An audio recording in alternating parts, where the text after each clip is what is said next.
claim I'm responding to is exercise and a healthy raw diet are necessary in preventing many diseases and cancers. The advocate's secondary claims are the benefits of exercise, what is meant by a raw diet, and the importance of phytochemicals and foods to avoid. I'm going to talk about how the evidence presented, some of it is questionable in the first point. In the second point, in the secondary claim, some of the evidence has information kind of against her argument. And in the third, evidence that the advocate presented is also going against her third main point. In the first point, the benefits of exercise. The benefits of exercise is indisputable. Everywhere you look, exercise every day, things like that. It's all over the news, the TV, everything. But one piece of evidence that my advocate said was taken from a physical science website. I looked up the physical science website, and it's not an institution or anything like that, but it's a company that sells nutrition supplements like protein, things like that for working out. And she used that website as for a piece of data that exercise reduces colon cancer by 40%. And for a person that is trying to sell nutritional supplements and trying to endorse exercise, it's very biased. In the second point, she brings up the raw diet and the importance of it. She makes a sub-point in that secondary point that heated food denatures the enzymes in food. And she also gave an example about a young lady that was 300 pounds that had taken this raw diet and lost so much weight. And in that same CNN evidence that the advocate presented, there was Andrea Giancoli, a registered dietitian and spokeswoman for the American Diet Association. She had a statement in that same piece of evidence that said the raw diet, specifically the philosophy behind it, is scientifically incorrect. Raw foodists believe that cooking food destroys the enzymes that are essential for food. While that is true, so does the gastric acid in your stomach. So either way, the enzymes are going to be breaking down one way or another, whether you cook it or whether you consume it, and your body never takes in the enzymes in your gastric tract. Her third point about foods to avoid, she had a list of what kind of foods to avoid, meats and things like that, refined foods.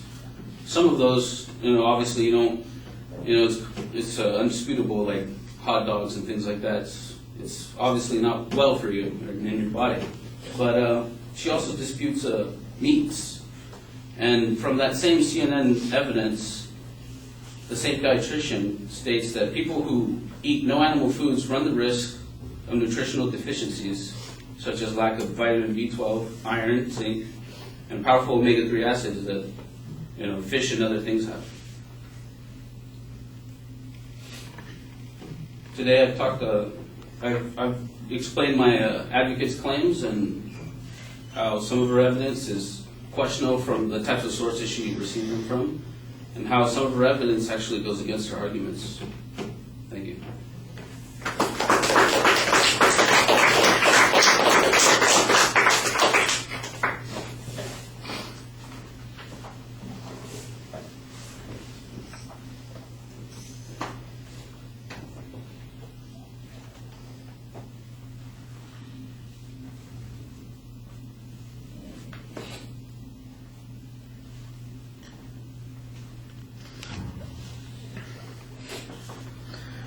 All right, you laid out the advocate's points pretty clearly. You preview your own responses on those individual points as well. I'm not sure that that's a necessary strategy, but it doesn't hurt you, and it does kind of prime us a little bit for the nature of the responses you're going to have on those individual points.